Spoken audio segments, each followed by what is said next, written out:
Reciban todos un cordial saludo, queridos hermanos y hermanas, en este primer día del mes de mayo, mes de nuestras madres, mes de la Santísima Virgen María, mes en el cual colocamos en la presencia de nuestro Dios nuestras intenciones, todo aquello que tenemos en nuestra vida, en nuestro ser, en nuestras familias. De manera especial consagramos al Señor y a María Santísima pues esta situación que estamos viviendo, para que con su gracia y con la fuerza y el poder del Espíritu Santo esto pueda pasar prontamente. Es algo que todos anhelamos, es algo que todos queremos, recuperar nuestra vida normal, volver a la Eucaristía, volver a los sacramentos, recuperar eso que hemos perdido, ¿sí? Hemos valorado muchas cosas en este tiempo, pero también necesitamos muchas que también hemos perdido. Hoy, 1 de mayo, la iglesia celebra la fiesta de San José Obrero.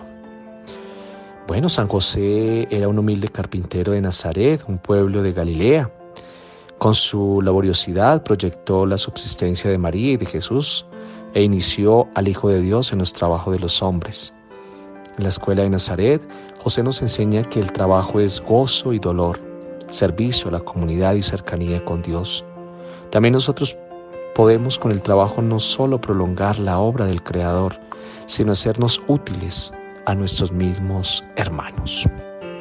Muy bien, ahora después de saber cuál es el tema principal de este día, los invito para que escuchemos la palabra de Dios, encomendándole al Señor esto que hoy nos dice y que ya renueve nuestra existencia, en el nombre del Padre, y del Hijo, y del Espíritu Santo. Amén. De los Hechos de los Apóstoles. Saulo, respirando aún amenazas de muerte contra los discípulos del Señor, se dirigió al sumo sacerdote y le pidió cartas para las sinagogas de Damasco, con el fin de llevar presos a Jerusalén a los que viera que seguían el camino de Jesús, fueran hombres o fueran mujeres. Ya iba llegando a Damasco, cuando de repente una luz del cielo lo envolvió con su brillo. Cayó en tierra y oyó una voz que le decía: Saúl, Saúl, ¿por qué me persigues? Él le dijo: ¿Quién eres, Señor? La voz respondió: Yo soy Jesús, a quien tú persigues. Levántate y entra en la ciudad, y allí te dirán lo que debes hacer. Sus compañeros de viaje quedaron mudos de espanto. Oían la voz, pero a nadie veían. Saulo entonces se levantó del suelo, pero a pesar de tener los ojos abiertos no veía nada. Lo tomaron pues de la mano y lo introdujeron a Damasco, y estuvo 3 días sin poder ver y sin comer ni beber. Había en Damasco un discípulo llamado Ananías, y el Señor lo llamó en una visión. Él respondió: Aquí me tienes, Señor. El Señor le dijo: Levántate y vete a la calle recta y busca en casa de Judas un hombre de Tarso llamado Saulo. Está en oración.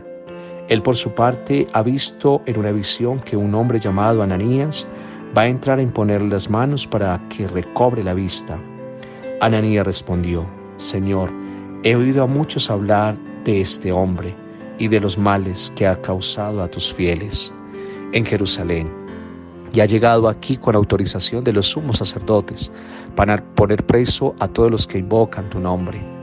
El Señor le respondió: Ve, porque Él es precisamente el hombre que escogí para que lleve mi nombre ante las naciones y los reyes, como también ante los israelitas. Y yo voy a mostrarle cuánto debe sufrir por este nombre. Ananías se fue y entró a la casa de Judas. Le impuso a Saulo las manos y le dijo: Saúl, hermano, me ha enviado el Señor, o sea Jesús, que se te apareció en el camino, para que recobres la vista y quedes lleno del Espíritu Santo.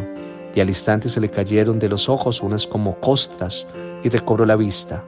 Se levantó y recibió el bautismo. Tomó luego alimento y recuperó las fuerzas. Y pasó algunos días con los discípulos de Damasco, y de inmediato comenzó a predicar en las sinagogas a Jesús, afirmando que Él es el Hijo de Dios. Palabra de Dios, te alabamos, Señor. Vayan por el mundo y prediquen el Evangelio. Alaben al Señor todas las naciones, aclámenlo todos los pueblos. Vayan por el mundo y prediquen el Evangelio. Firme es su misericordia con nosotros, su fidelidad dura por siempre. Vayan por el mundo y prediquen el Evangelio. Del Evangelio de San Juan. Al escuchar las palabras de Jesús, los judíos discutían entre sí diciendo: ¿cómo puede este hombre darnos a comer su carne? Jesús le respondió: yo les aseguro que si no comen la carne del Hijo del Hombre y no beben su sangre, no tendrán vida en ustedes. El que come mi carne y bebe mi sangre tiene vida eterna, y yo lo resucitaré en el último día. Porque mi carne es verdadera comida y mi sangre verdadera bebida. El que come mi carne y bebe mi sangre permanece en mí y yo en él. A mí me envió el Padre que tiene vida, y yo vivo por el Padre. De la misma manera, el que me come vivirá por mí. Ese es el pan bajado del cielo, que no es como el que comieron sus padres y murieron. El que coma de este pan vivirá eternamente. Esas enseñanzas las dio Jesús en la sinagoga de Cafarnaúm. Palabra del Señor. Gloria a ti, Señor Jesús. Bueno, mis queridos hermanos y hermanas, invoquemos la presencia y la acción del Espíritu Santo, que sea Él quien venga sobre cada uno de nosotros, con su gracia, con su fuerza, que sea Él quien con su fuego abrasador imprima en nuestras mentes, en nuestra alma, ese deseo de saber escuchar su palabra y de ponerla en práctica. Nos encontramos, hermanos y hermanas, ante el hecho de una realidad que nos lleva a pensar en la persona de Pablo. Al escuchar hoy por extenso el relato de la conversión de Pablo y del inicio de su ministerio, que predicaba en Damasco, uno no sabe qué admirar más, ¿sí? Por una parte el plan sorprendente de Dios, por otra parte la respuesta de Pablo o la misma actitud acogedora de la comunidad de Damasco, ¿sí? Serían tres aspectos muy importantes para reflexionar en torno a esta primera lectura. Sin embargo, vemos cómo la iniciativa ha sido de Jesús, ¿no? Y siempre es de parte de Dios. Pablo era de las últimas personas que uno esperaría que fueran llamadas como apóstoles de Cristo. Dios nos sorprende siempre, tanto en el Antiguo Testamento como en el Nuevo. Vemos cómo la elección que Él hace de las personas parece a veces la menos indicada para los fines que se pretenden conseguir, ¿sí? Sin embargo, el Señor afirma: soy Jesús, a quien tú persigues. Esto, hermanos y hermanas, nos lleva a pensar cómo muchas veces hay cuestionamientos: ¿por qué Dios puso su mirada en tal persona y no en tal otra, que es tan buena, que es tan santa, sí? Pero esos son los caminos de Dios. Esto pudiéramos estar pensando en este momento con respecto a Pablo, ¿sí? Quien se dedicaba a la persecución de los cristianos. Elegir como testigo suyo al que más está persiguiendo a su comunidad ante los mismos cuestionamientos, ¿sí? Las reticencias lógicas del mismo Ananías, cuando le dice precisamente: anda, ve que ese hombre es un instrumento elegido por mí para dar a conocer mi nombre. Cómo Jesús hace de este hombre perseguidor alguien grande, ¿sí? No lo desprecia, no lo desecha, sino por el contrario, lo llama para que forme parte de él. Esta elección de Cristo tiene un éxito porque también Pablo pone de su parte una respuesta decidida. No hay coyunturas, no se pone a pensar, sino por el contrario, Pablo inmediatamente responde también. Tiene calidad humana y religiosa, ofrece buena materia prima a la obra de Dios. Vemos cómo Pablo pregunta: ¿quién eres, Señor?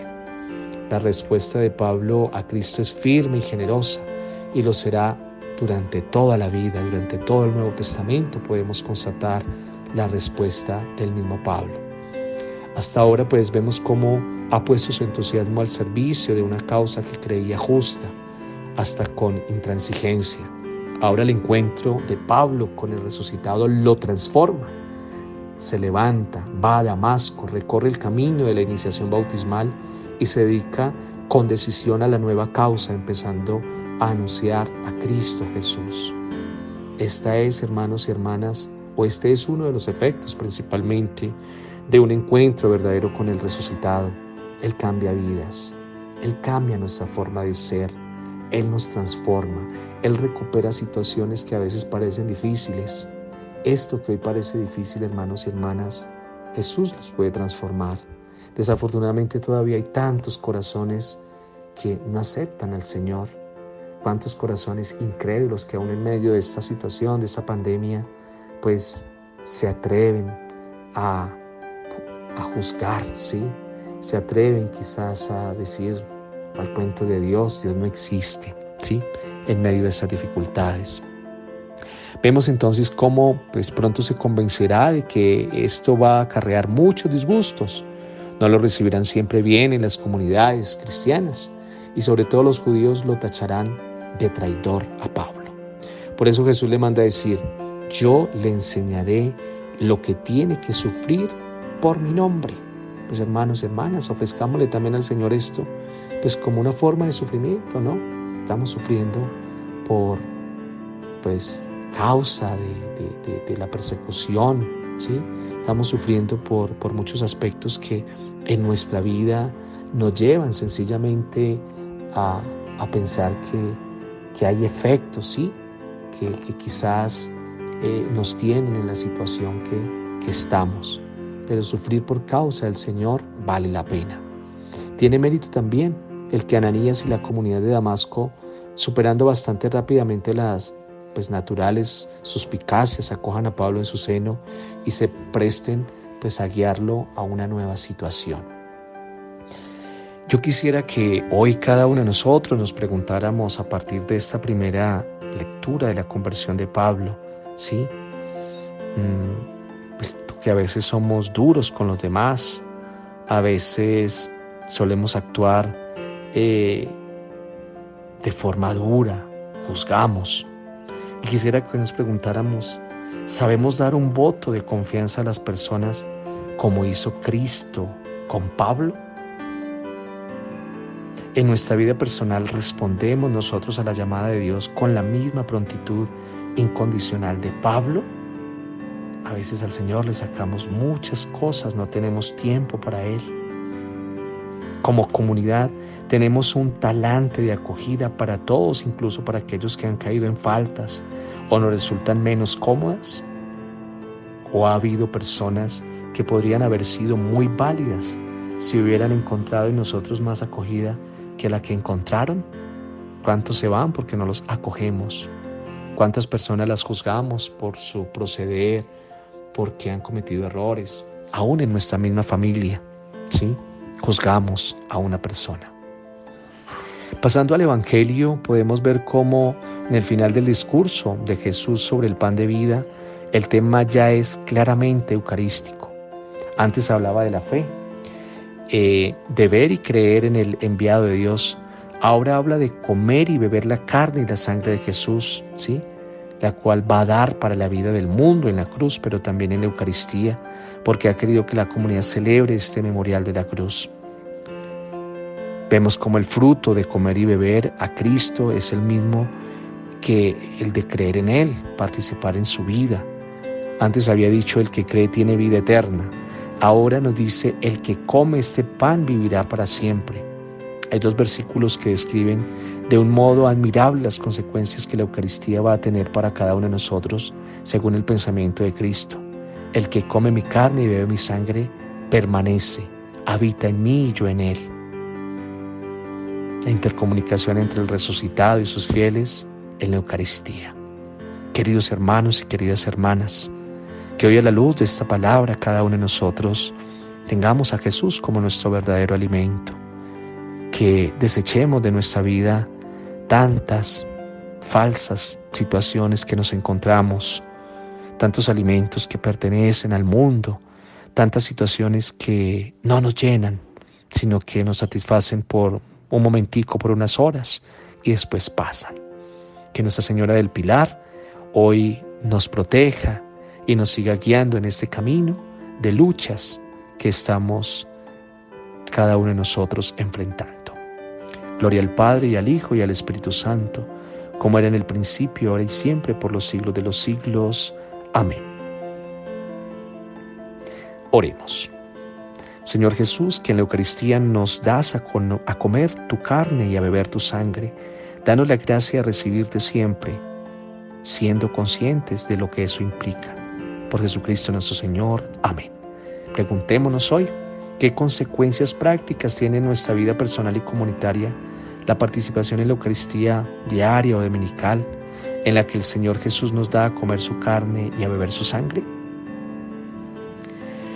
Y que sea el Señor Dios Todopoderoso quien hoy, en este día dedicado a San José Obrero, día de nuestros hermanos trabajadores, día de todas aquellas personas que con sus luchas pues quieren llevar también su pan a las casas, sigan adelante buscando ese empleo para aquellos que están pasando por situaciones duras. Oramos por aquellos que no tienen un trabajo, por aquellos que en este momento de pandemia se han quedado sin un empleo. Oramos por aquellas empresas que tienen a su cargo y a su disposición personas, grandes familias para el sustento. Que sea el Señor quien nos bendiga, y a cada uno de nosotros también, que nunca nos falte ese pan material espiritual. En el nombre del Padre, y del Hijo, y del Espíritu Santo. Amén. Feliz día para todos y feliz comienzo de mes. Dios los acompañe y María Santísima los proteja.